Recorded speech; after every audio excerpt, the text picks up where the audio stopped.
Buonasera, buonasera a tutti, buenas tardes. Bienvenidos al Instituto Italiano de Cultura de Madrid. Es un placer veros, así tan numerosos. Es un placer también ver esta sala con mucha gente. Vale, nos sentamos. Bueno, hoy es para nosotros un gran honor acoger en esta sala la primera de las lecciones Shashani que tendrá lugar en España este año. En realidad, lo de la lección Shashani es un periplo que ha comenzado antes en Italia con muchas clases, encuentros sobre Shasha que tuvieron lugar en Italia y empezó también un periplo internacional en septiembre de este año con Estambul para continuar en París, Teherán, los Emiratos Árabes y que después de Madrid se celebrará también en Moscú, en Malta, La Valletta, Barcelona, Londres y San Francisco durante el 2021, y pero este periplo va a seguir también el 2022 por todo el mundo.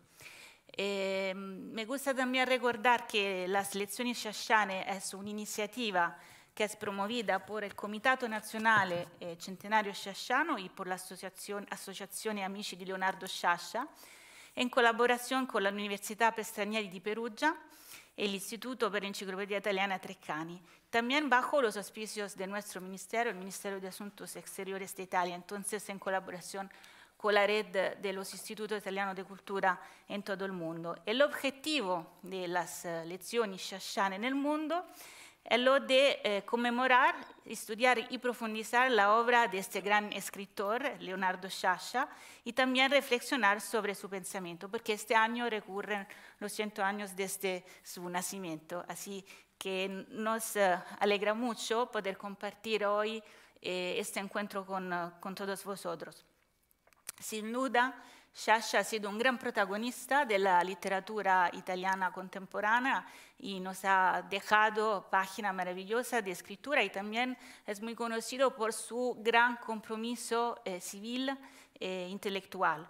Pero el tema central de la lección, de la clase, digamos, de esta charla de hoy, es hablar de su relación, la relación que Leonardo Sciascia tuvo con España. Y tenemos el gran honor de poder profundizar este tema junto con la profesora Estela González de Sande. Chao Estela, gracias por estar con nosotros. Y también queremos agradecerte porque ha hecho un trabajo maravilloso de coordinación de la lección Shashane en España, porque está coordinando también la lección que tendrá lugar en Barcelona.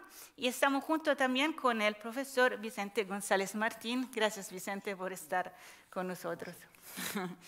El tema principal, como he dicho antes, es Sciascia y España.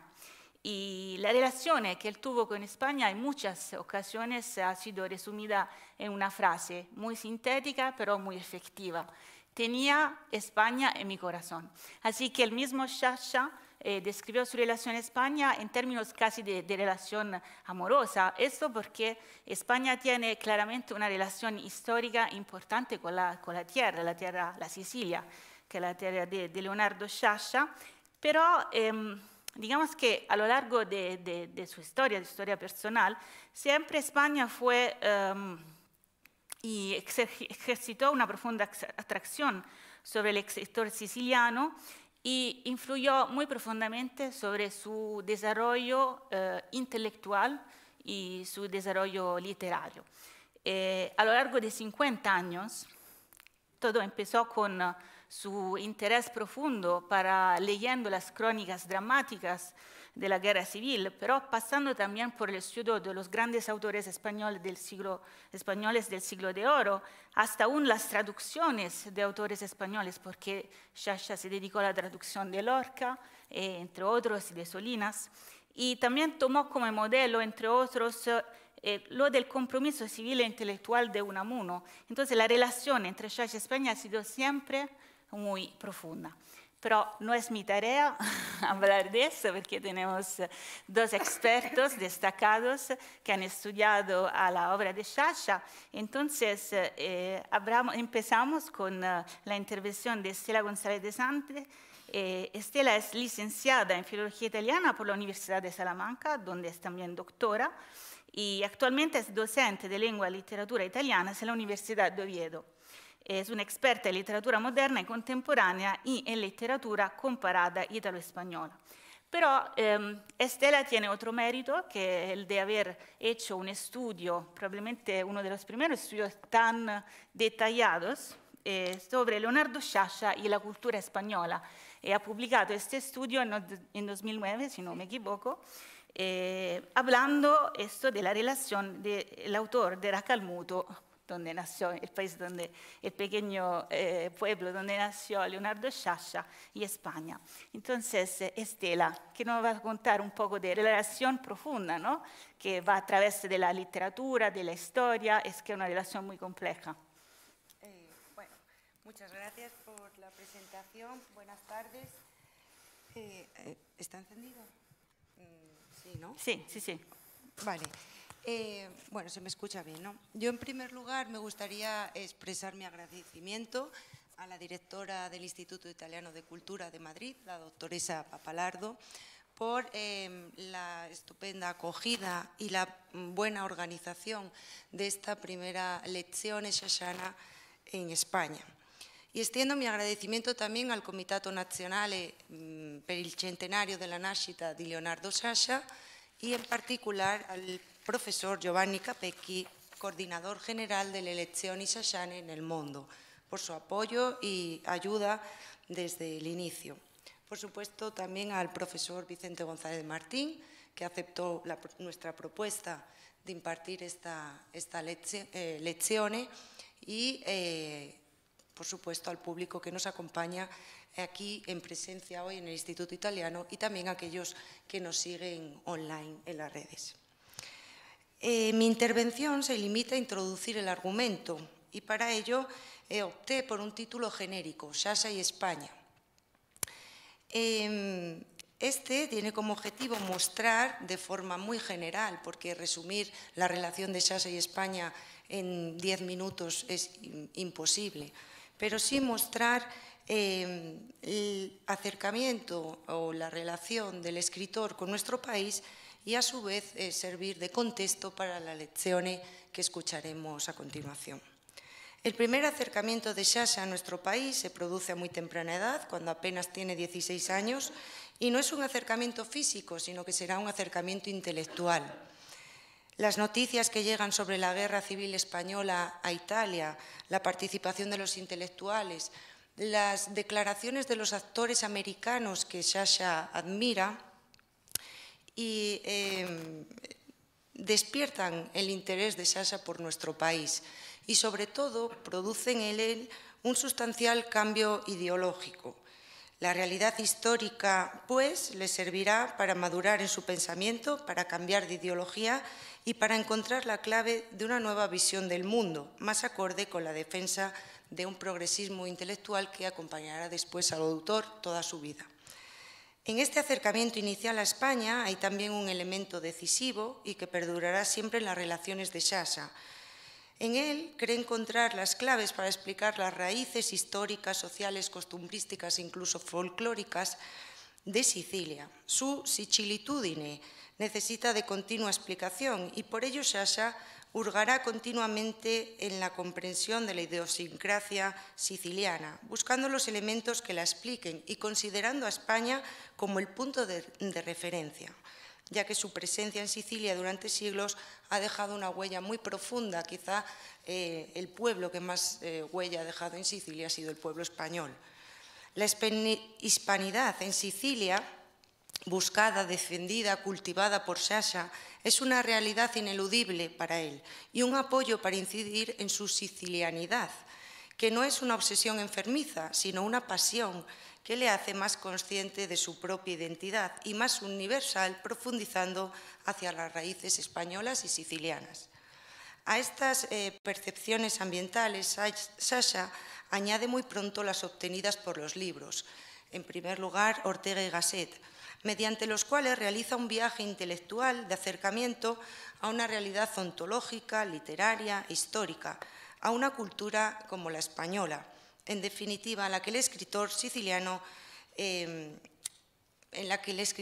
irá encontrando lo que de alguna manera ya estaba en él, es decir, una forma de entender la literatura, consonancias temperamentales, intelectuales, analogía de circunstancias históricas y de situaciones vitales. Otra forma de conformar su visión de España y de su cultura es la del acercamiento físico a nuestro país. Los diversos viajes que realiza Xaxa a España, espaciados en el tiempo y por diferentes motivos, lo realiza principalmente con el objetivo primordial de constatar in situ diversos aspectos que él había tratado en sus libros o verificar personalmente el ámbito vital en el que se movieron algunos de sus escritores favoritos. Por esa razón, visita exposiciones en Madrid sobre la Inquisición, tema muy recurrente en su obra. Recorre también los parajes más señeros de la Guerra Civil Española, sobre todo en los que estuvieron soldados italianos, para constatar los detalles paisajísticos y ambientales, sociales, históricos que después que él había plasmado ya en sus obras, como por ejemplo en El Antimonio de 1961. Y contrastarlos con los contemporáneos de la década de 1980 para encontrar en la toponimia, en las costumbres o en la religiosidad de la Semana Santa andaluza las huellas profundas de su sicilianidad. En los viajes de Leonardo Xaxa a España hay la decisión consciente y firme de inmortalizar los momentos más relevantes, especialmente a través de la fotografía. Por eso se hará acompañar de fotógrafos que inmortalicen esos momentos, como Ferdinando Scianna o Giuseppe Leone, y de trasvasar posteriormente esos datos a realizaciones literarias, donde el dato se sublima y a veces se colorea con la fantasía del escritor o con la lejanía del recuerdo.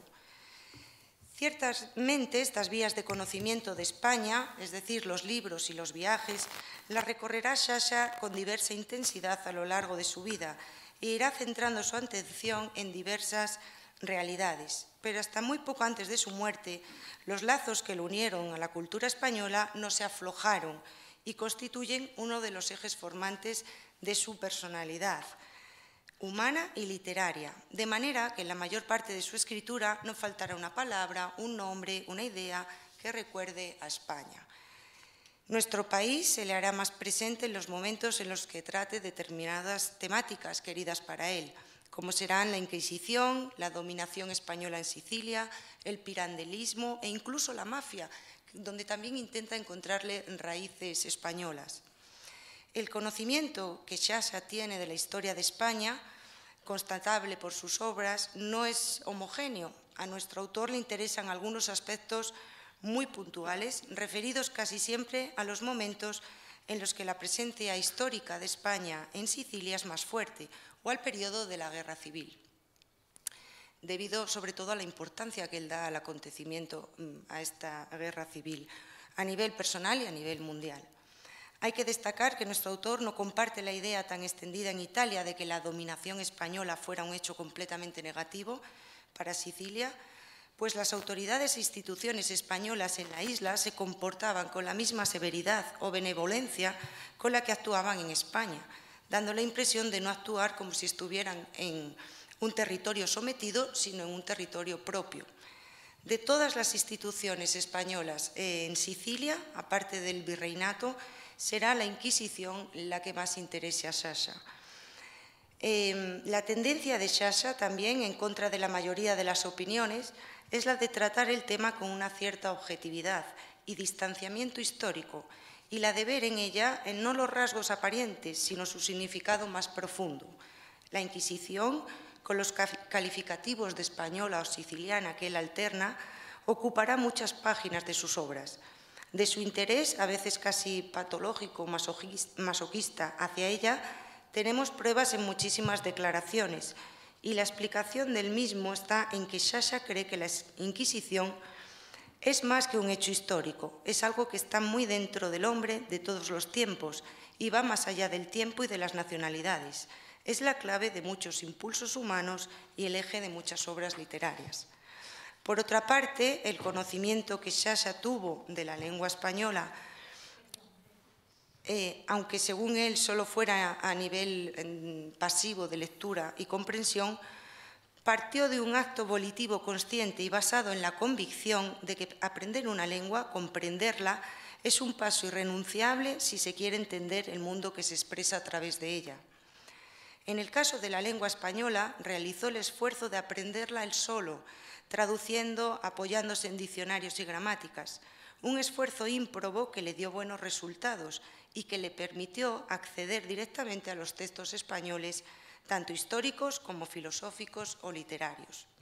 Su conocimiento de la literatura española, por otra parte, fue bastante desigual, se movió por el interés puntual que determinadas temáticas y autores le suscitaron, y de ahí que las presencias más importantes sean las de los autores contemporáneos. Son los autores que en cierta medida él considera más congeniales con su literatura, importantes para su formación o partícipes de una visión semejante del mundo. Entre ellos, Ortega y Gasset, Unamuno, Azaña fueron imprescindibles en su formación. La tendencia a identificar historia y literatura le hará buscar en los escritores españoles textos que expliquen los hechos históricos recientes que a él le interesan, como es la Guerra Civil. Por esa razón, se acerca a los escritores de la generación del 27, llegando incluso a entablar una relación de amistad con alguno de ellos, como fue el caso de Jorge Guillén.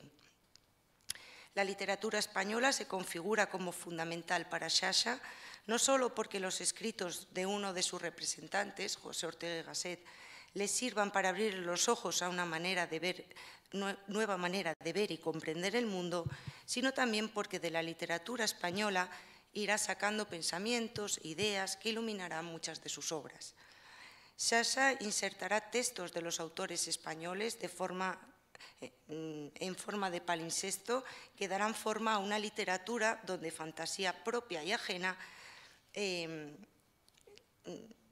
se funden en el crisol de la técnica del racalmuntese.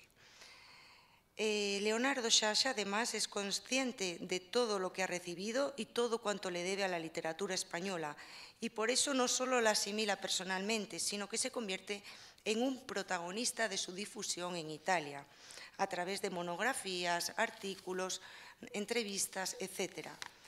Hay en él el agradecimiento y la convicción de que la literatura española fue válida y lo es en la época contemporánea, porque recoge una serie de valores y una forma de ver la vida muy queridos para nuestro autor.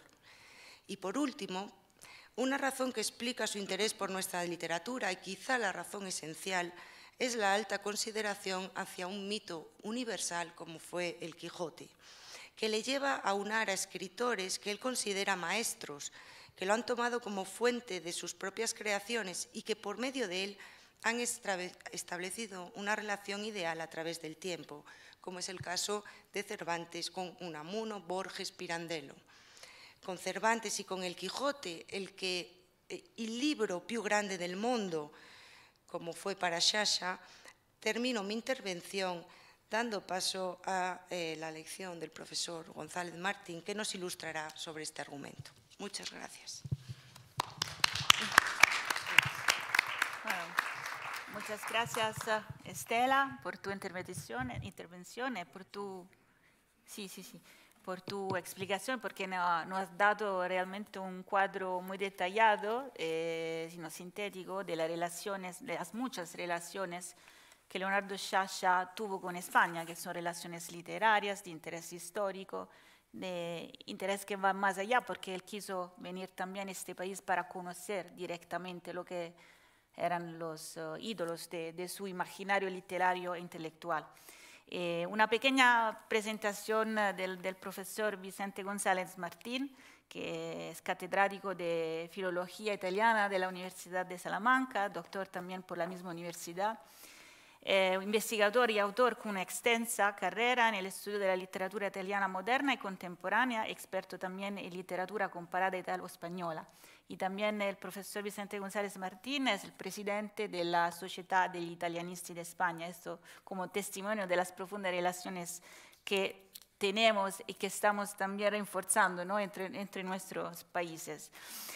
Hay una curiosidad muy importante esto, porque estamos también tan orgullosos de tener al profesor Vicente González hoy con nosotros, que él fue el primero El primero en tratar el tema de las relaciones de Sciascia y España, y tuvo además el privilegio de tratarlo personalmente, porque acompañó al escritor en su visita en Salamanca que ocurrió en 1982. Así que tenemos un testimonio de este viaje increíble que Leonardo Sciascia hizo en Salamanca, que es la universidad de uno de sus iconos. Y también mantuvieron una correspondencia, entonces se mantenían en contacto con el escritor.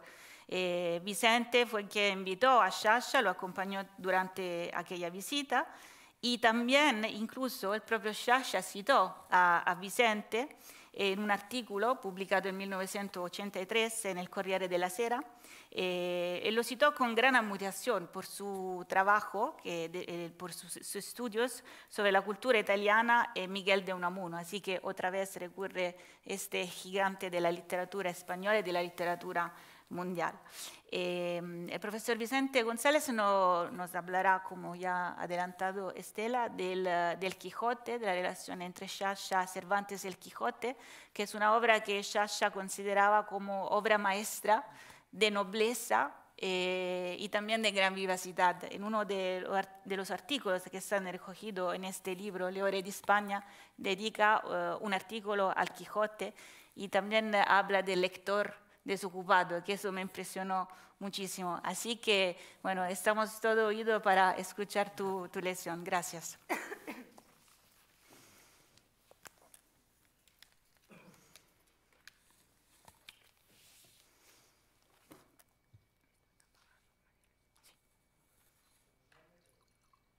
Buenas tardes, noches. Quería agradecer antes de nada a la directora del instituto, doña María Luisa Papalardo, por haberme invitado a un sitio que frecuento desde hace 47 años, pero que cada vez que vengo, pues siempre veo algo nuevo, siempre... Te lo puedes quedar, sí, sí. Siempre veo algo nuevo, siempre aprendo también. Y a Estela González por haber organizado este ciclo en torno a Sciascia, que sin lugar a duda es merecido, porque Sciascia, ya lo han explicado, es uno de los grandes pensadores, no solamente escritor, sino un gran pensador en el mundo contemporáneo, a la par de otros grandes pensadores de su El tema que he elegido, porque para hablar de Sciascia y España, ya Estela publicó un volumen amplio sobre él. Otros también han continuado la línea de Estela González. Por ejemplo, hace unos días estuve en la Universidad Complutense en una tesis de Marco Pioli y Leonardo Sciascia, la cultura española, itinerarios imagológicos, aunque se dirigía, era una especie de propuesta didáctica para usar los textos de Sciascia en la enseñanza. El día 23 presido un tribunal de una tesis en Murcia también dedicado a Sciascia. Quiere decir que es una figura que está realmente pues, en cambio. Yo me voy a centrar solamente en un aspecto y lo voy a hacer además de una forma sintética, de una forma lo más, si quieren, didáctica o a la manera en la que yo se lo explico a mis alumnos en mis clases de literatura comparada ítalo-española, donde también les hablo de Sciascia y España, o les hablo de la proyección del Quijote en Italia. Veremos cómo el Quijote va a marcar muchas de las obras de Sciascia, no solamente en cuanto a que usa el intertexto, usa los textos del Quijote para introducirlo en sus propias obras y elaborar con ellas obras nuevas, sino también para reflexionar sobre él, para reflexionar sobre sus críticos. Hay toda una visión amplísima en torno. Pero yo quería, antes de nada, para lo que los profesores o los investigadores en las áreas de humanidades llamamos siempre el estado de la cuestión, plantear un poco cómo el Quijote llega a Italia, se difunde rápidamente hasta llegar a Sciascia, muy brevemente, simplemente para que nos situemos, para que veamos que no es un escritor aislado que toma el Quijote sin más y lo reinventa, sino que viene de una tradición, y especialmente dentro de su isla de Sicilia, donde el Quijote tiene una especial incidencia. Hablando de Unamuno, decía Unamuno que a Italia hay que conocerla con ojos de enamorado. O sea, Italia Lo escribió además en italiano porque era su diario íntimo de su primer viaje a Italia en 1889 y solamente se publicó en italiano. Y decía, Italia bisogna vederla con occhi di innamorato, que come si vede bene, decía, que es como se ve bien Italia con ojos de enamorado. Sciascia va a ser la misma cara, pero referente a España. Ya lo ha dicho la señora directora. Aveva España en el cuore, eso lo va a repetir continuamente. O me duele Italia, repitiendo la frase unamuniana de me duele España. Esto lo van a repetir continuamente en esa simbiosis que va a producir. El Quijote, decía también, para centrar un poquito el tema, decía Unamuno, hablando del Quijote, que las dos cosas que mejor ha hecho España a lo largo de su historia, de las dos han venido de Italia. Una, el descubrimiento de América, a través de Colón, y la otra, el Quijote. ¿Por qué? Porque Cervantes se había formado literariamente en Italia y porque en el Quijote están los grandes temas de la literatura italiana del momento. La locura del Orlando Furioso, la novela pastoril de Sannazaro y está la novela corta de Boccaccio. Todos esos ingredientes van a conformar el Quijote. Por eso no es extraño que el Quijote tuviera una buena acogida en Italia, porque se veía dentro de él elementos que pertenecían también a la propia cultura italiana, que la cultura italiana, la literatura italiana, sabía perfectamente asimilar. Eso hace, ya digo, que se comprenda bien el Quijote. Por otra parte, con esos aditamentos, el Quijote rápidamente va a ser traducido en Italia, se van a hacer una serie de traducciones inmediatamente ya en el siglo XVII, pocos años después de la edición española se publica en Italia en italiano. Esas traducciones van a continuar a lo largo de los siglos y comienza también a influir, a servir como materia para obras literarias italianas y para escritores italianos. Ya en el siglo XVIII, una obra muy interesante, la de Giovanni Melis, que lleva por título Don Quixote e Sancho, es un escritor siciliano, como pueden comprender ya por el propia forma, donde presenta a dos personajes, a Don Quijote y Sancho, Quixote e Sancho, que intentan hacer determinadas aventuras a lo largo de Sicilia, y Meli nos dice que él quiere colocar como protagonista esencialmente a Sancho y no a Don Quijote, porque Sancho es el prototipo de la realidad, de la verdad, de lo inmediato frente a Don Quijote, de la utopía. Veremos que eso luego va a ir cambiando según pasan los años los escritores del Novecento. Pues es todo, no es una parodia, no es tampoco una perífrasis del Quijote, es un intento de hacer un nuevo Quijote a través de eso. Es curioso, sin embargo, si tenemos tiempo al final lo veremos, cómo Sciascia, sin embargo, prácticamente siendo siciliano Meli y siendo conocido Meli bastante bien su poema en Sicilia, Sciascia prácticamente no lo menciona nunca, muy poco además. Fíjense, para que les suene simplemente como el Quijote aparece en este texto, como 2 o 3 versos. Annullau dill'intutto la milizia, piso allo Stato a fonti di disgrazi, e voli che la liti e inimicizia si decida da poco, y continúa así, un poema muy largo en torno a Don Quijote. Pero en el siglo XIX-XX, sobre todo en el XX, va a volver otra vez, estos papeles aquí, va a volver otra vez el Quijote a aparecer, y también concretamente en Sicilia. Va a aparecer de la mano de Giuseppe Antonio Borghese, escritor de La Voce. Va a aparecer luego en Ardengo Soffici, un escritor futurista, que va a escribir una novela, L'Emonio Boreo, donde se imagina un Don Quijote que va por la Toscana desfaciendo entuertos, arreglando las cosas, atacando a los malos, atacando a la maldad. Lo va a hacer Pirandello, pero de Pirandello lo veremos luego ya en relación más concreta con Sciascia. Lo va a hacer un escritor también siciliano, estoy hablando ya de escritores sicilianos, Giuseppe Bonaviri. Giuseppe Bonaviri era amigo de Sciascia, era un buen conocedor, ambos tenían buena amistad. Va a escribir un pequeño texto, aunque cita a Don Quijote muchas veces, pero escribe un pequeño texto que titula Il giovin medico di Don Quixote, donde se imagina a un joven médico en un geriátrico de Frosinone, que es un geriátrico donde están ricoverati, están hospitalizados personas viejas, ya sin posibilidad de vida, locos, enfermos sin cura de ningún tipo, y este joven médico intenta cuidarlos. En un momento determinado llegan dos caballeros, que son Don Quijote y Sancho.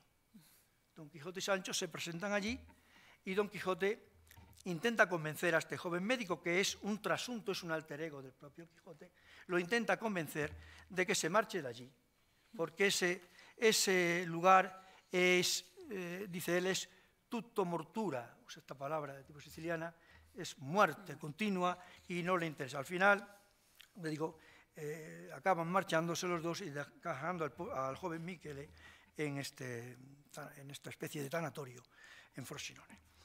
Y lo va a usar también otro, ya con eso termino para entrar ya en Sciascia, lo va a usar otro amigo de Sciascia, Vincenzo Consolo. Consolo, también escritor siciliano, va a escribir una obrita, Retablo, donde el Quijote aparece también y Cervantes como protagonistas importantes de la obra. Con esto quiero decir que es que antes de llegar a Sciascia tenía un humus ya de uso del Quijote, de funcionamiento del Quijote importantísimo. Debería citar todavía uno más, permítanmelo, que es Giovanni Papini. Giovanni Papini en 1903 comenzó a idear la publicación de su revista Leonardo. Su revista Leonardo iba a ser el prototipo del quijotismo en Italia. E invita a Miguel de Unamuno que le mande un artículo sobre el quijotismo. Unamuno se lo manda, dice que lo que él piensa de Don Quijote en ese momento, había cambiado de opinión, y Papini presenta su revista como el órgano del quijotismo italiano. Yo voy a ser un gran seguidor de Don Quijote. Es un momento crucial porque Papini era un hombre influyente en el mundo de la voce y también en el mundo de la cultura italiana de principios del primer tercio del siglo XX italiano. Y con eso, en ese ambiente, es cuando va a escribir Sciascia y se va a preocupar del Quijote.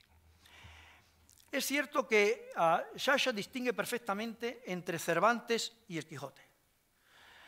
Cervantes, las referencias que va a hacer a él son pocas, aunque algunas son consistentes, pero él tiene bien claro que Cervantes es el instrumento que ha servido para escribir una obra genial como es el Quijote.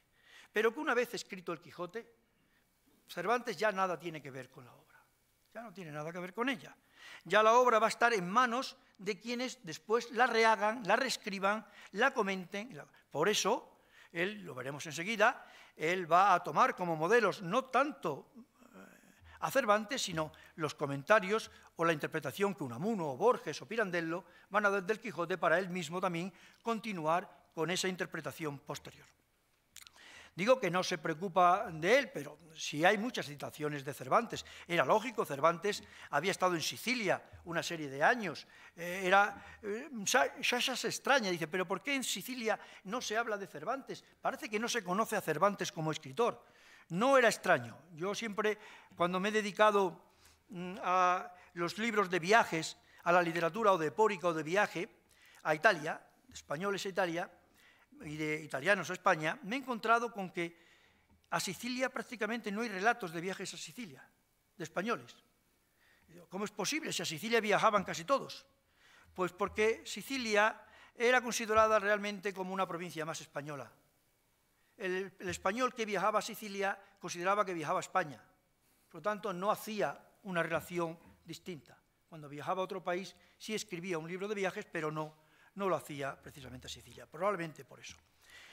A él le va a interesar esencialmente la figura de Cervantes en relación con personajes sicilianos que a él le interesan, sobre todo la relación que tiene Cervantes con Antonio Veneziano, un poeta siciliano. En la Corda Pazza él va a escribir una vita di Antonio Veneziano, que es un escritor, poeta, que parece ser que coincidió con Cervantes en Argel, en la cautividad entre el año 1578 y el 1580, y del que también parece, porque todo se mueve en el mundo más o menos de la hipótesis, parece que hubo una relación de amistad, de intercambio de poesías. Ciertamente hay una serie de octavas de Pereciano dedicadas a Cervantes, en la Clelia, y otras de Cervantes dedicadas a Veneziano, e incluso Sciascia nos va a decir que en El amante liberal, en la novela cervantina, El amante liberal, pues uno de los personajes es Antonio Veneziano. Bueno, es posible que sea así. Él le preocupó este tema, de hecho, escribió a Jorge Guillén, escribió a otros españoles corresponsales suyos para que le diera información sobre estas obras, sobre estas octavas, cosa que sí le dieron. También, ya con Cervantes, de las pocas menciones que aparece una que sí puede ser significativa, y es cuando va a alabar la participación de Cervantes en la batalla de Lepanto. Cree que la batalla de Lepanto no es una batalla más. En aquella época, en el siglo XVI y XVII, hace poco he publicado un ensayo sobre las relaciones de viajes de los soldados españoles en el siglo XVI y XVII por las zonas del Jónico y del Adriático. Las batallas que se establecieron, las batallas fueron continuas, pero fueron batallas que de alguna manera no cambian demasiado el status quo político del momento. En cambio, la batalla de Lepanto sí. La batalla de Lepanto fue una batalla, que el propio Sciascia lo juzga así, por eso valora esta intervención de Cervantes, fue algo que sirvió de alguna manera para que el mundo occidental permaneciera en la forma que permaneció y no sufriera un cambio realmente decisivo. Él valora a España que detuviera a los turcos en la batalla de Lepanto, como luego en otros momentos también de la historia. Pero ya digo que, bueno, son pocas menciones para un escritor tan grande como es Miguel de Cervantes. Pero a él le importa, ya digo, el Quijote, le interesa sobre todo el Quijote y lo que la obra del Quijote ha representado para la humanidad. Primeramente porque él cree que el Quijote representa una actitud del hombre, una especie de postura que lleva implícito el empeño civil, el compromiso civil. El compromiso del intelectual, como es Sciascia en este momento, que va a intentar estar siempre frente al status quo establecido, defender la utopía, si es necesario, frente al pragmatismo de las cúpulas políticas y de las cúpulas económicas, y este intelectual que se coloca, como decía Unamuno, contra esto y aquello, siempre frente al poder o en contra del poder, dado que si no se está en contra del poder, se convierte en un intelectual orgánico y al final no se es un intelectual. En eso van a coincidir exactamente Unamuno y va a coincidir Sciascia, y encuentran en el Quijote ambos el punto de referencia, el punto de unión. En el caso de Unamuno veremos que fue un cambio posterior. Va a intentar, esta primera idea sobre el Quijote ya nos indica la importancia que le va a dar a lo largo de su obra y el hecho de que las recurrencias del Quijote sean continuas en muchísimas de las obras de Sciascia. No solamente en la que el Quijote se convierte en un elemento central, en un intertexto central, sino en otras recurrencias que parecen a veces pequeñas o de poca importancia, pero que tienen también, son clave para desarrollar determinadas obras. Él va a intentar traducir el Quijote, nos dice que llegó a traducir el primer capítulo del Quijote para aprender español. Es curioso, los escritores de estas épocas aprendían solo las lenguas traduciéndolas. Estoy recordando que Unamuno aprendió el italiano traduciendo la Divina Comedia, él solo. Borges aprendió italiano también traduciendo la Divina Comedia. Además, Borges con un sistema muy extraño. Él conocía muy bien el inglés, lo traducía primeramente, leía del inglés, sabía lo que decía, lo leía en italiano y luego lo intentaba traducir al español. Era un sistema bastante complejo el que usaba Borges. También lo va a hacer así, va a intentar traducir el Quijote, dice que llegó hasta el primer capítulo, pero luego ciertamente nos va a ir diciendo, por ejemplo, en un artículo del País del 8 de marzo de 1987, dice que leyó íntegro el Quijote en italiano, en las traducciones que hicieron Ferdinando Carlesi y Vittorio Bodini, y que más tarde, él compró, en 1956, compró una edición en español de Ángel Balbuena Prat, en uno de sus viajes a España. Cuando nos habla del Quijote, Sciascia lo primero que se encuentra es una cierta desidia en la lectura. Da la impresión de que hay miedo a leer el Quijote, de que el Quijote es algo tan duro, tan fuerte, tan grande, tan largo, de que es muy difícil leerlo.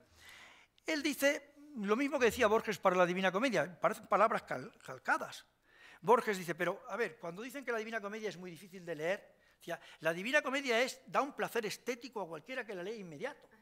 O sea, no hay por qué leerla de una forma profunda, hay que leerla sin más. Yo solo decía antes, el director hay que leerla directamente, como un niño lee un cuento sin más. Y con eso se consigue un gran placer estético. Sciascia va a decir lo mismo de Quijote. El Quijote hay que leerlo con alegría. La lectura del Quijote no es algo que se haga por obligación, ni por intelectualismo, sino que produce un placer estético, un placer también intelectual. Os leo un pequeño texto. La gioia che dà la lettura del Chisciotte è trapuntata di un mistero che accresce la gioia. Il Don Chisciotte è dunque un libro che dà una particolare gioia ai pochi che ancora lo leggono e per coloro che lo leggono e lo amano. È un libro unico. La gioia che dà è specialmente nella rilettura, è quella che inesauribilmente danno tutti i grandi libri. Lecturas continuas, el releerlo es lo que realmente, dice él, te hace gustar el Quijote. Por eso no va a estar de acuerdo con Ortega y Gasset, ni con Torrente Ballester, ni con otros que dicen que el Quijote pues, es mejor leerlo ya más tarde, no hay que obligar a los niños a leerlo en las escuelas, que la imposición de la lectura lleva a luego no leer. Yo creo que no, que Sciascia tenía toda la razón del mundo. Mi generación aprendió a leer con el Quijote. Yo aprendí a leer leyendo el Quijote, que es lo que nos enseñaban en las escuelas. Lo leíamos y no le cogimos asco al Quijote, ni le cogimos odio al Quijote. Aprendimos a valorarlo, aprendimos a que nos sonara, a que se produjera algo que luego Sciascia va a repetir una vez y otra. Incluso los que no han leído el Quijote conocen el Quijote. Porque el personaje de Don Quijote, de Sancho, de Dulcinea, de Rocinante, son personajes, un animal Rocinante, pero otras personas, que están en la especie del ADN colectivo de un pueblo. Es curioso eso porque se anticipa muchísimos años Sciascia a algo que la Corte Constitucional italiana falló creo que hace 2 años. Cuando, permítanme este pequeño excurso, pero yo creo que viene a tono. Cuando hace 2 o 3 años, un grupo de profesores de la Universidad de Turín presentó un recurso de inconstitucionalidad porque en Turín se estaba enseñando en inglés. La Corte Constitucional italiana dice que no, que hay que enseñar en italiano, porque el italiano es donde está el ADN de la cultura y de la forma de ver el mundo de un pueblo. Ciertamente es así, es una sentencia preciosa en ese sentido. Bueno, pues Sciascia también nos lo va a decir, ahí está ese mundo, donde se conservan las raíces de un pueblo. Él nos va a decir que hay que leer el Quijote, que hay que releerlo, que hay que hacerlo, como antes me señalaba la directora, sin ningún tipo de prisa. El lector desocupado que lee el Quijote es el mejor, porque lo lee sin ningún interés ni ideológico, ni de moral, nada, lo lee libremente, con libertad, porque ciertamente estas obras hay que leerlas, dice él, con alegría. Un lector disoccupato, e cioè in grado di essere occupato dalla gioia della lettura. En el mundo actual, dice, eso es muy raro encontrar ese desocupado lector, porque casi todo el mundo lee un libro que sale un bestseller para decir que lo ha leído y nada más, no le interesa más. Sin embargo, el Quijote no.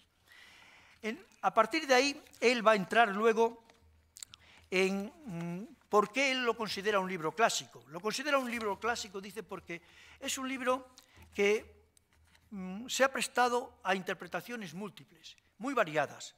Es un libro que cada vez que se lee se puede interpretar de una forma distinta y todas son válidas. Siempre el Quijote sigue apareciendo ahí. Él nos dice que es este gran libro. Y para esas interpretaciones y para intentar comprenderlo bien, va a buscar el apoyo de 3 grandes intérpretes del Quijote. Uno es Miguel de Unamuno, el otro Jorge Luis Borges y el otro Luigi Pirandello. Quizá, lo veremos, el resumen final para él es que Unamuno es la clave entre los dos. Unamuno es quien va a unir, de alguna manera, el Quijote con Borges y también con Pirandello y con él mismo, en su propia interpretación. Hacia los años 50 más o menos, Sciascia va a leer a Miguel de Unamuno. Y Miguel de Unamuno se convierte en una de sus grandes pasiones hispanas. Lo va a considerar como el modelo de vida civil, de compromiso civil.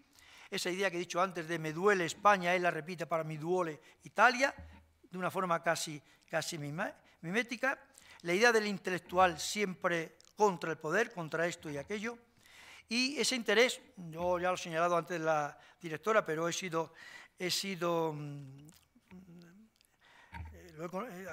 tenerlo en Salamanca, su preocupación mayor, su interés mayor de todo, aparte de la conferencia que dio en el aula de Unamuno, pidió además dar la conferencia en el aula de Unamuno, fue ir por las calles de Salamanca, ver las estatuas que había de Unamuno, qué libros había en las librerías de Unamuno, qué es lo que se recordaba de Unamuno en Salamanca.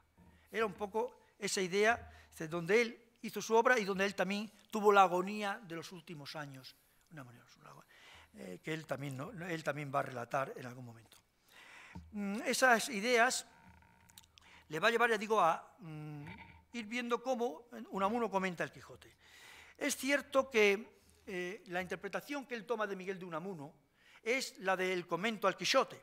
Es la obra que Unamuno tituló Vida de Don Quijote y Sancho, escrita por Miguel de Unamuno y comentada por, escrita por Miguel de Cervantes y comentada por Miguel de Unamuno, que al italiano se tradujo enseguida con el título de Commento al Quijote, y que tuvo un éxito extraordinario. Se hicieron multitud de reimpresiones posteriores y desde Benedetto Croce a Papini, a Borghese, a Mario Puccini, todos hicieron reseñas, hicieron escritos comentando esta obra. A Croce no le gustó demasiado, por lo menos no en las cartas que tenía con Unamuno, sino fuera, pero bueno, pero los demás quizás sí. Hubo una cierta tensión entre Croce y Unamuno en un momento determinado. Digo que Unamuno, esa es la versión que toma Sciascia de Unamuno, no toma la primera. La primera opinión que Unamuno tiene del Quijote es la de un artículo de 1901 titulado Muera Don Quijote.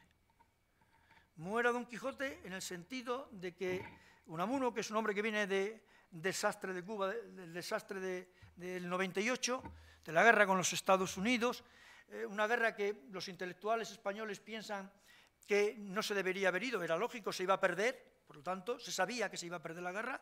Los barcos de madera del almirante Cervera nunca podían enfrentarse a los barcos norteamericanos, con la base de aprovisionamiento tan lejanas, pero fuimos a la guerra.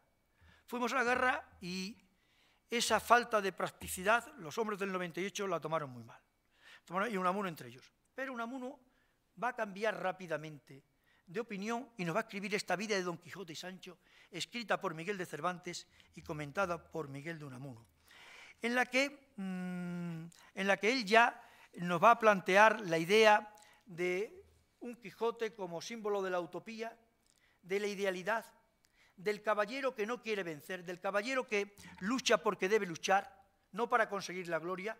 De hecho, cuando Unamuno participa en la propaganda de la Primera Guerra Mundial, van a usar el Quijote como este caballero de la utopía, de la lucha porque es la obligación de luchar, pues se le va a tomar también como referente. Esa idea del comento al Quijote es la que va a pasar a Italia y la que va a llegar hasta Sciascia. El que la propaga primeramente, ya lo he dicho antes un poquito, pero era un escritor que tuvo mucho influjo en los escritores posteriores, va a ser Giovanni Papini, en el que cuando inaugura su revista Leonardo, pues coloca el texto de Unamuno. Unamuno le escribe, le voy a leer solamente un trocito de lo que Unamuno le escribió a él. Le dice esto. Satisfecho el instinto de conservación, es una carta de Unamuno a Giovanni Papini, que se publica en Leonardo. Satisfecho el instinto de conservación, el hambre se despierta con fuerza el de perpetuación, el amor y el hombre aspira a otro mundo. Y esta vida más alta es la que hay que despertar y reducir los problemas de hambre a problemas de amor, las cuestiones de estómago a cuestiones de corazón. Y esta es la gran lección que nos da Don Quijote, quien lo resolvía todo con el corazón, y así nos creó un mundo nuevo. Él soñó un mundo como debe ser, y no como es. Se le llamó loco, porque los pobres esclavos del mundo creen que el mundo, no puede ni debe ser si no es como es. Y sin embargo el mundo progresa, y deja de ser como es para acercarse a como debe ser. Y son los hombres cordiales, encendidos en amor, los que con visión que atraviesa el futuro, ven lo que el mundo ha de ser, es decir, lo que debe ser. con esa idea de que la representación de la utopía, ya digo, que la va a tomar en Sciascia.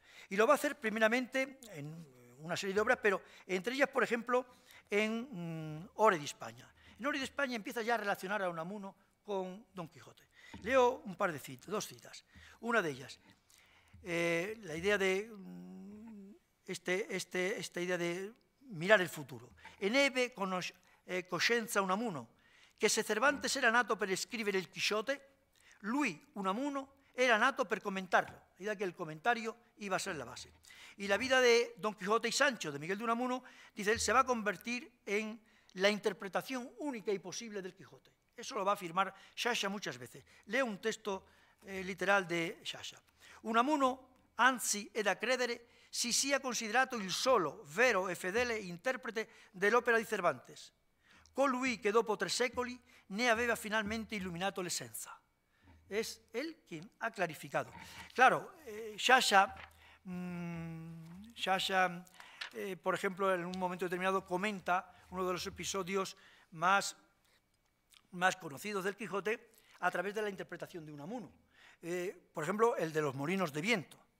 Cuando se produce Don Quijote y Sancho van por la Mancha y se encuentran los molinos, Don Quijote dice, son gigantes, Sancho, voy a pelear contra ellos y los voy a vencer. Sancho dice, no, señor, no son gigantes, son molinos. Si usted va con la lanza, se va a estrellar contra ellos y va a quedar malherido. Don Quijote dice, no, no, son gigantes, se lanza con la lanza, con el caballo, choca contra los molinos, queda maltrecho, queda mal, y Sancho le dice, mire, mi señor, ya le dije que eran molinos. Don Quijote sigue insistiendo, no, no, no eran molinos, eran gigantes, lo que pasa es que el sabio lo ha cambiado, lo ha convertido en molinos. Esa es la interpretación del Quijote. La de Unamuno, dice, no, Don Quijote sabía perfectamente que eran molinos. Él se lanzó contra los molinos, porque si hubieran sido gigantes, hubiera habido una oportunidad de vencer. Y Don Quijote no quería vencer. Don Quijote quería la acción, quería la gloria. Por lo tanto, contra los molinos sabía que no iba a vencer de ninguna manera, y esa era la utopía, ese era el ideal. Y eso es lo que, ya digo, va a coger. Por eso, también Sciascia va a reaccionar cuando su amigo, Vittorio Bodini, que había traducido el Quijote, que era un gran conocedor del Quijote, sin embargo, lo critica, le dice que esa interpretación del Quijote, como quiere Bodini, de presentarlo como una alternativa entre Don Quijote, la idealidad, la utopía, y Sancho, la practicidad, esa no es verdadera. De hecho, Sancho es tan utópico como Don Quijote, en multitud de cosas. En su gobierno de la isla Barataria, que le va a servir a Sciascia en una de sus obras para precisamente colocarle ese episodio como símbolo del no corrupto, del gobernador que no se corrompe, frente a los políticos del momento en Italia que se corrompen, va a colocar a Sancho como alternativa. Esa interpretación, por tanto, ya digo, unamuniana, cree él que va a ser la definitiva y la que de alguna manera hay que seguir. Y a ella va a acumular enseguida la interpretación que da Jorge Luis Borges, también amigo suyo, corresponsal, se vieron en diversas ocasiones, y sobre todo una obra de Borges, que es Pierre Menard, autor del Quijote. En esa obra, Pierre Menard, autor del Quijote, él va a plantear la idea, en Borges saben de que Pierre Menard escribe un Quijote que es idéntico al Quijote original, pero es diverso. En cada momento. ¿Cómo lo juzga Sciascia? Nos dice, così Borges ci dice che l'interpretazione di Unamuno, che ci dà l'illusione di essere trasparente come un cristallo rispetto all'opera di Cervantes, in realtà non è che uno specchio di Unamuno, del tempo di Unamuno, della Spagna e del mondo negli anni di Unamuno, ma ancora l'illusione di trasparenza persiste, cioè che il libro di Unamuno, ora riletto nella traduzione di Antonio Gasparetti, abbia davvero e definitivamente mutati in se stessi Don Quijote y Sancho. Porque una relectura cambiaba la idea. Y luego, hablándonos ya de Pierre Menard, como Fidel Borges ha tomado una parte de la interpretación de Unamuno y ha dado la propia, pero en cierta manera ha confirmado la interpretación unamuniana de que cada reescritura del Quijote es un libro nuevo, un libro universal nuevo. Le leo una cita referente a eso. Pierre Menard dapprima ritiene di dovere poter rifarlo come era, ma poi si accorge che può soltanto rifarlo come è, in tutto uguale, parola per parola, a quello di Cervantes, e in tutto diverso, la stessa operazione che in effetti Unamuno fece. Per cui noi, oggi, leggendo il libro che scrisse Cervantes, credendo di leggere il libro pubblicato in Spagna tra il 1605 e il 1615, in realtà leggiamo il libro che Unamuno si può dire riscrisse attraverso la sua interpretazione. Così Borges ci dice, continúa, hablándonos de cómo también Borges hace esa misma referencia. Y la otra referencia para su interpretación del Quijote es Luigi Pirandello.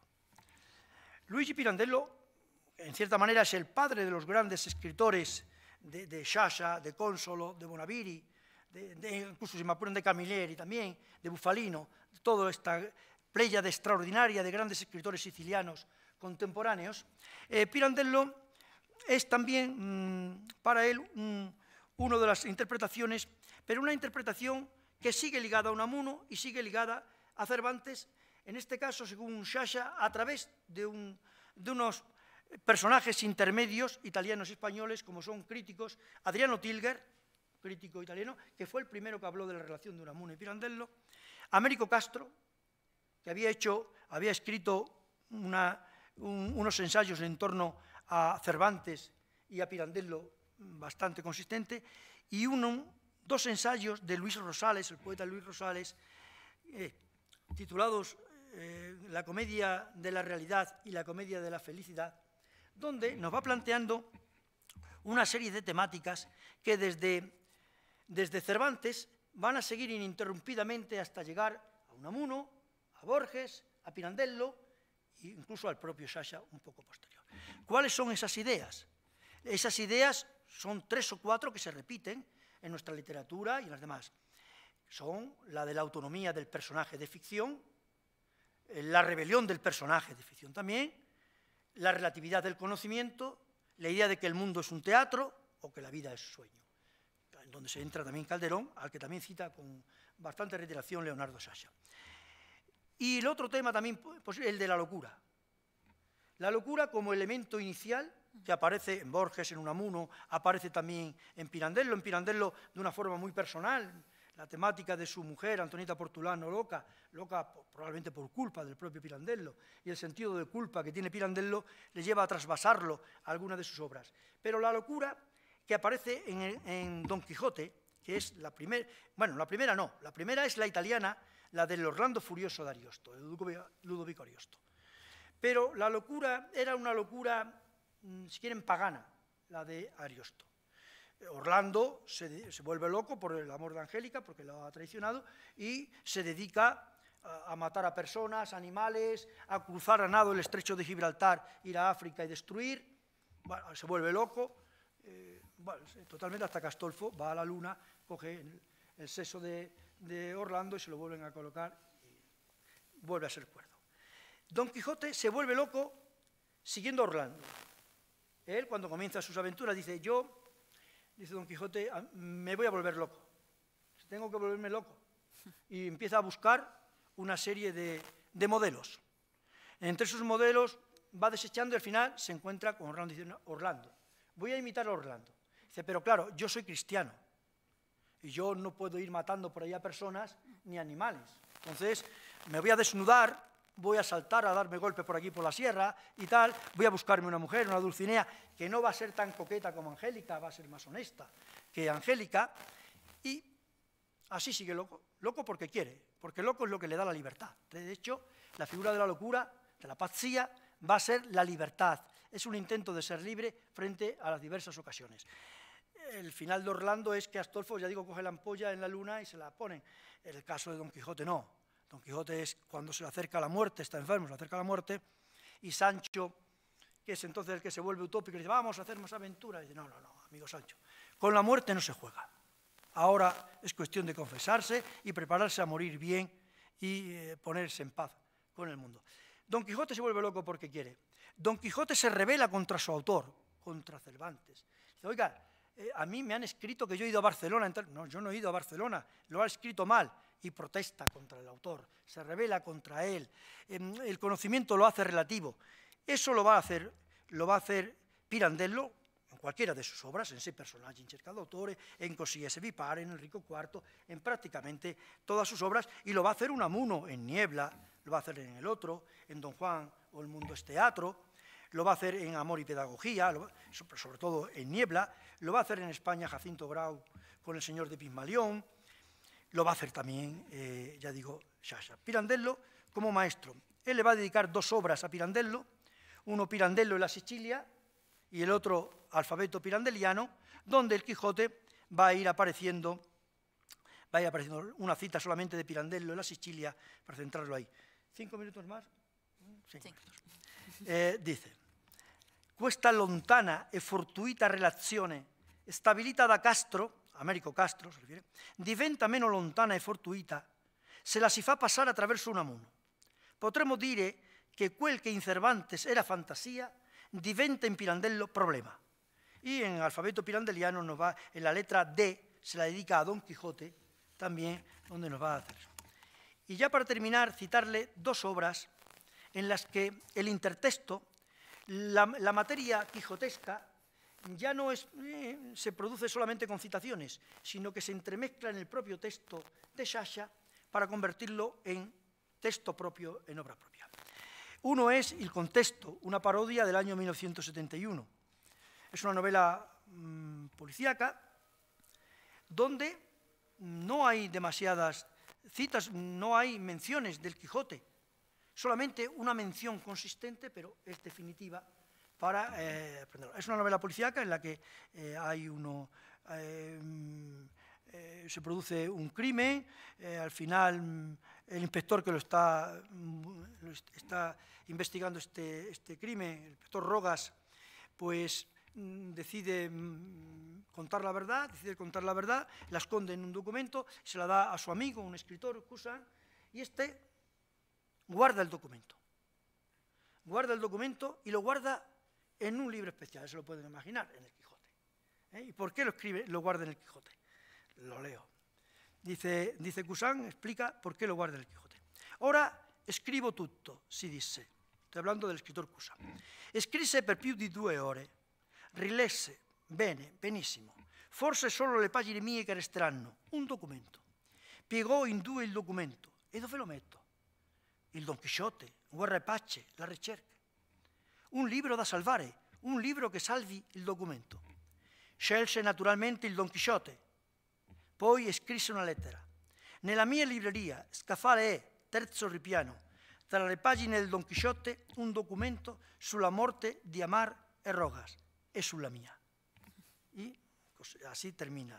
La otra obra, también para ir terminando, es L'Onorevole, del año 1965. La ambienta en Sicilia, la Sicilia que va entre 1847 y los años 60 del Novecento, y la simbología del Quijote va a girar en torno a toda la obra. Hay un personaje masculino, que es Emanuele Frangipane, un profesor de latín, y su mujer Asunta. Se le ofrece a este profesor ser diputado por el Partido Democristiano, acepta. La mujer no está muy de acuerdo con que acepte ir como diputado, piensa que si se convierte en diputado deja de ser profesor y se convierte en diputado se va a convertir en un ser corrupto, amoral, no en la utopía. Frangipane es un hombre que lee continuamente el Quijote, siempre está leyendo el Quijote, releyéndolo una y otra vez. Dice que la mujer le dice que cuando termine eso, pues no va a continuar con esa misma moralidad que tenía antes. Dice, bueno, pues de todas formas al final acepta, dice, de acuerdo, preséntate, pero te voy a regalar un libro que tú tienes que leer para que cuando te sientas dentro de la corrupción veas que se puede salir de ella, que hay otro modelo distinto. Leo solamente ese pequeño texto y luego otro y terminamos. Asunta, que es la mujer. Bueno, al final tengo que decir que Asunta se corrompe igualmente que el marido y acaba también mal. Asunta, ho pensato di farti un regalo. Gli porge timidamente con esitazione il pacchetto. Frangipane, prendendolo. E che è? Asunta, un libro. Oggi in clinica ho ho letto su un giornale un articolo che parlava di questo libro, Frangipane, che ha già aperto il pacchetto con un tono tra lo stupore e l'irritazione. Il Don Chisciotte, ma del Don Chisciotte, Asunta, ne abbiamo, lo so, teniamo muchas ediciones de él, ma l'articolo diceva che questa è una nuova traduzione, la più completa. Passando dalla libreria ho pensato di comprarlo. Il libraio è gentile e mi ha fatto lo sconto. Frangipane le si avvicina, la bacia su una guancia.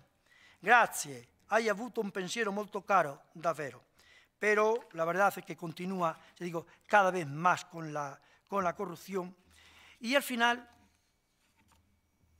Frangipane, que no puede convencer a la mujer, le manda a un sacerdote a Barbarino para que intente convencerla de que realmente él va a mantenerse en esta. Y les leo solamente el diálogo que se produce entre este monseñor Barbarino y Asunta para concluir. Asunta, lei ricorda queste parole lentamente, nettamente, andandomene nudo come me ne vado in effetti? È chiaro che ho governato come un angelo. Yéndome desnudo come me voy in effetto, sta claro che he gobernado come un ángel. Le ricorda? Barbarino, incerto, perplesso. No, non precisamente, cioè, mi pare, Asunta, Don Chisciotte. Barbarino, con sollievo e condiscendenza, come trovandosi finalmente sul terreno per lui solido del delirio di Asunta. Ah, Don Chisciotte. Asunta, sono le parole che dice Sancho alla fine del suo governatorato. Ricorda? Barbarino, con espressione che contrasta l'affermazione. Sì, ricordo, e come no? Asunta, sa cosa ho pensato? Che l'episodio del governorato di Sancho si ponga come una specie di parodia della vita e sogno di Calderón, guardando le due opere così però senza tener conto che il Don Chisciotte è venuto prima della vita e sogno. Lei che ne dice? Lei mi pare un po' sorpreso. Si meraviglia che io parli di Cervantes e di Calderón? Prima leggevo pochissimo, qualche rivista femminile, qualche romanzo da cui avevano tirato un film, ma a un certo punto si è verificata quella che voi chiamate reversibilità. Mio marito non leggeva più e mi sono messa a leggere io. Barbarino, il Don Chisciotte. Ecco, dicevo che l'episodio del governorato di Sancho e la vita a sogno dicono, in modo diverso, che il governatore è beffa o sogno. Dentro la beffa ho il sogno della vita. Beffa o sogno, ma comunque una prova, una grande prova dell'anima. E a me pare che Sancho ne sia uscito benissimo, non crede? Andandomene nudo come me ne vado in effetti, è chiaro che ho governato come un angelo. Grandi parole, monsignore, grandissime. Barbarino, belle parole, sì, d'accordo, parole bellissime, ma Asunta a completare il pensiero di monsignore. Ma la realtà, lei mi vuol dire, è diversa. Y ciertamente la realidad era diversa, porque esa locura aparente de Asunta que le hace releer una y otra vez el Quijote para liberarse de la corrupción de su marido, al final la locura termina y ella también cae dentro de la corrupción. Permítame una palabra más. Cuando Sciascia, que tanto habló de la mafia y que tanto le preocupó, y que le preocupó tanto que al final estaba cansado, estufo, a mí nos lo decía en Salamanca, siempre me preguntan por la mafia, yo no quiero que me pregunten por la mafia, yo quiero ser un literato, quiero hablar de literatura, de las revistas, y todas estas cosas. Sin embargo, él tuvo siempre, o durante mucho tiempo, la obsesión por descubrir de dónde procedía tanto la palabra mafia como el concepto mafia. Y mira que escribió cosas. Al final hubo un momento que creyó descubrirlo en I Promessi Sposi de Manzoni. I Promessi Sposi de Manzoni dice que la palabra mafia está en el Don Quijote. Y lo buscó, no está en el Don Quijote, lo digo. Él no la encontró. Incluso lo preguntó a sus amigos. No la encontró y dice, bueno, pues no está en el Don Quijote. Pero luego leyó a Borges. Y Borges decía, hablando de esto, que la mafia no era tanto una palabra, era una actitud. Era la actitud que él, decía Borges, yo he visto en el Quijote, en una frase del Quijote, en la que Don Quijote le dice a Sancho, dice, están oyendo, le dice, Sancho, amigo, si ese no te ha hecho daño, no te preocupes de él. Tú no te preocupes de quien no te haya hecho daño, que al fin y al cabo es la gran teoría de la mafia. No te metas en lo que no te importa en absoluto. Nada más.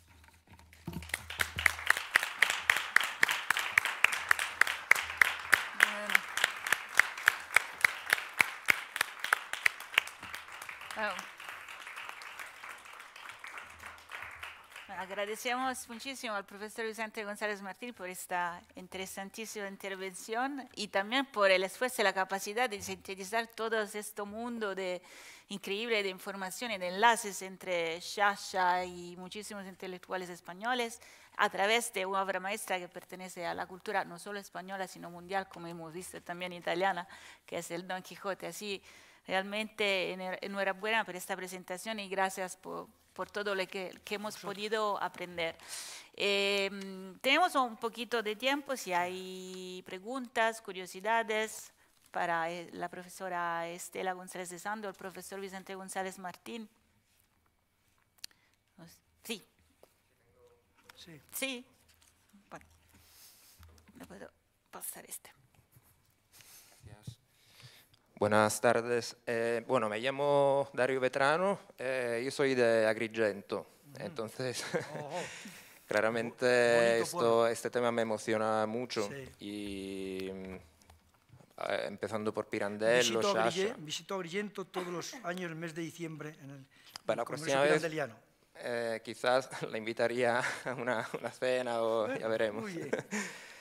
No, pero llevo viviendo aquí en Madrid casi 10 años, entonces primero obviamente nació el amor por Sicilia. ¿Me permite que le diga una cosa, que le interrumpa un poquitín solamente? Yo dirijo una cátedra, se llama la Cátedra Sicilia en Salamanca. La creamos con la Embajada de Italia, con el Instituto Italiano de Cultura, con la Universidad de Catania y la Universidad de Messina. Estupendo, no lo sabía. Vale, esto lo vamos a profundizar. Sí. Entonces, después de Sicilia, llegó el amor a España, al igual que le llegó a Sciascia.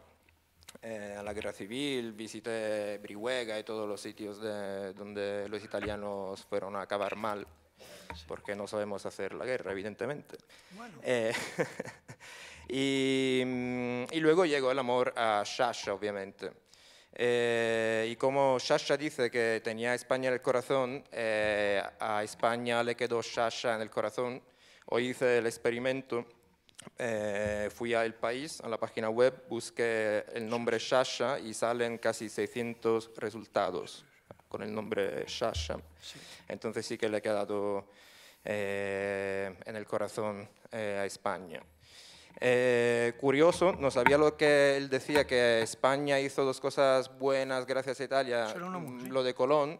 Quizás si él sabía que Colón llegó a Américas con el escudo del reino de Sicilia, que por entonces estaba por debajo del reino, bueno, de los Reyes Católicos. Hay una maqueta muy buena en el Museo Naval. Y tengo dos preguntas. Primero, y quizás son para el profesor, porque le conoció personalmente. Lo primero, tengo curiosidad por la correspondencia que tuvo usted con Sciascia, sí. No sé si se puede... Lo invité, todo no lo he publicado porque lo invité a volver a Salamanca. Él aceptó, pero se puso enfermo, muy enfermo, y ya no hubo forma. Es que son cartas en este tipo que él no quería que se publicaran. Vale, entonces tampoco se pueden... Bueno, partes, extractos, yo he publicado alguna cosa. Porque sería muy interesante, sí. Yo creo. Alguna parte sí. Y luego es un tema, porque yo también, al igual que muchos italianos, sicilianos, que voy por Madrid, intento encontrar mi tierra, ¿no? Sicilia, en museos y por las calles. Y este es el año de los 100 años de Sciascia, pero también es el año de los 300 años de Sabatini, de Francesco Sabatini, que era de Palermo, que era siciliano y le cambió la cara a Madrid para siempre y obviamente con Madrid le cambió la cara a España. Claro. Y con otro siciliano, Schillace, que llegaron con Carlos III desde Nápoles y Sicilia, fueron protagonistas, uno en bien y otro acabó mal, evidentemente Schillace por dos cosas diferentes de la parte más, podríamos decir, iluminista de España, ¿no? Porque Sabatini cambió Madrid de forma racionalista y todo esto. Entonces me pregunto, Sciascia, que tanto quería buscar Sicilia en España y era el escritor iluminista de Italia del siglo XX, ¿nunca tuvo o con usted una conversación o una curiosidad hacia este tipo de...? No, porque Sciascia tenía Era un hombre, primeramente yo lo recuerdo, la primera vez que hablé con él fue aquí, en el propio instituto, porque vine, estaba aquí, yo lo invité desde aquí. Prácticamente no hablaba, era un hombre bastante cerrado, le costaba muchísimo comunicar con la gente. Porque él luego cuando comenzó a abrirse, pues él lo que decía es que siempre me preguntan lo mismo. Dice, es que estoy cansado de que siempre me vean como un político, como algo de esto. Él quería ser un escritor. Es como cuando a Unamuno le preguntaba, decía, no, yo no soy político, yo soy un poeta y luego todo lo demás. Pues algo así. Y él tenía una serie de temas, o sea, era un hombre muy metódico. Entonces, él cuando llega a Madrid, por ejemplo, de las primeras veces en el 56, a él le interesa la Inquisición, lo ha señalado Estela, buscar muestras, la pintura española de Murillo también, había exposición, la fue a ver, era el centenario de Cervantes, le interesaba a Cervantes si se le hacía algún homenaje, la Inquisición por una parte, le interesaba, digo, el aspecto del Quijote, recorrer la Mancha, y le interesaba la Guerra Civil. La Guerra Civil que para él, ha señalado, antes usted me parece que le he oído de que no luchaban bien, no sé a qué se refería, que los italianos no luchaban bien. No, el Corpo de Truppe Volontarie fue un cuerpo que luchó bien. Otra cosa es que uno esté de acuerdo o no de acuerdo en cómo vino a España. No, perdón, lo que quería decir es que en Brihuega no acabó del todo bien para los italianos. No, pero tampoco acabó, pero porque allí se confrontaron con la brigada Garibaldi y se confundieron. Se confundieron, sí.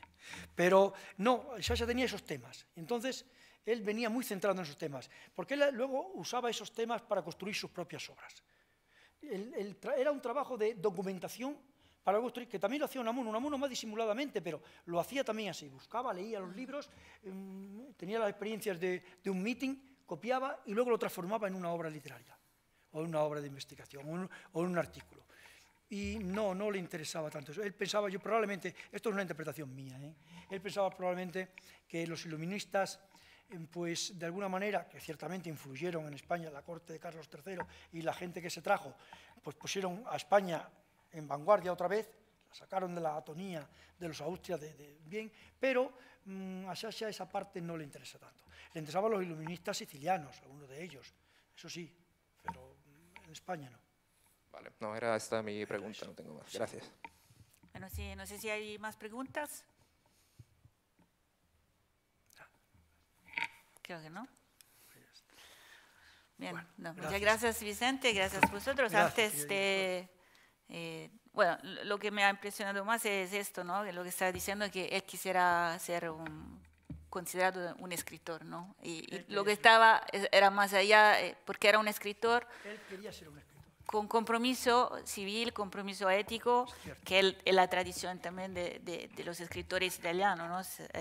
Este año celebramos a Dante Alighieri, él también era un escritor con un gran compromiso político, un gran compromiso ético, pero sin oscurar el lado claramente literario, que era el literario fundamental. Pero no puede existir el escritor para Sciascia como para los demás los escritores italianos sin compromiso en la vida y compromiso civil. Un poco en contraposición, o puede ser que no, o aparentemente en contraposición con esta idea de la utopía. Eso es lo que me encanta, ¿no? No, que este compromiso civil que parece en contraposición con esta idea de la utopía, pero al final no lo es, ¿no? No lo es, porque es también el hecho de luchar por el hecho de luchar. No, porque ese sentimiento de la utopía, a Sciascia ya no tanto porque está en otro ambiente, pero los hombres de la voce en Italia, Prezzolini, Papini, Puccini, Boine, los que van a caballo entre el siglo XIX y XX, y los que corresponden en España con la generación del 98, fueron hombres que se encontraron, en cierta manera, con la acusación de que tanto Italia como España se habían alejado de Europa. Se habían alejado de la Europa práctica, tecnológica, que iba en el progreso de la industria, mientras que España e Italia se iban quedando atrás. Un poco detrás. Más España casi que Italia, pero también Italia, sobre todo la zona del Mezzogiorno, estaba en las mismas situaciones. Pero ¿qué ocurre?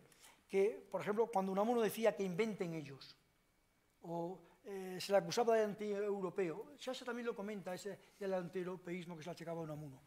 No, lo que pretendían esta gente, y lo va a pretender Sciascia, es que con la utopía, con la idealidad, con esta cosa, eso es algo que nuestros países tienen. y que nuestros países, de alguna manera, pueden dar a Europa. Cosa que Europa no tiene. Europa puede ser que, como lo decía uno siempre, Europa puede ser que los alemanes hagan cepelines, bombas, cañones extraordinarios, pero dice, le va a ganar la guerra a Italia. Decía, esa Italia, en la Primera Guerra Mundial se está refiriendo, esa Italia, decía él, de las muchas vidas, esa Italia que hizo el Renacimiento, esa Italia, dice, libre de cultura y civilización. Esa es lo que la utopía y el mundo latino, con este sentimiento quijotesco, podía dar a Europa. Me parece muy interesante, gracias Vicente. Antes de despedirnos, solo quisiera recordar algo que ya mencionaba Vicente, que Leonardo Sciascia fue aquí en el instituto, tuvimos el honor de acogerlo, vino 2 veces, en 1982 y en 1984. Así que tenemos nosotros también una relación muy importante con este gran escritor y fue realmente una gran sorpresa que cuando estuve leyendo el libro de Stella encontré fotografías de Sciascia aquí en el instituto, así que las primeras fotografías son dedicadas a esto. Aquí, bueno, no lo podéis ver, pero está Sciascia aquí, la sala blanca que tenía otra pavimentación, hablando porque vino para la inauguración de una exposición de Giuseppe Leone sobre Modica, así que un pueblo, una ciudad en Sicilia. Todo esto para decir que otra vez las relaciones con Sciascia son muy fuertes, han sido muy importantes para nosotros ser parte de estas lecciones sciascianas en el mundo. No podíamos no estar, así que gracias otra vez a la profesora Estela González de Sanda, al profesor Vicente González Martín, a todos los organizadores, lo que han contribuido a la organización de esta gran iniciativa en el mundo para recordar Sciascia y su obra y también su mensaje. Muchas gracias.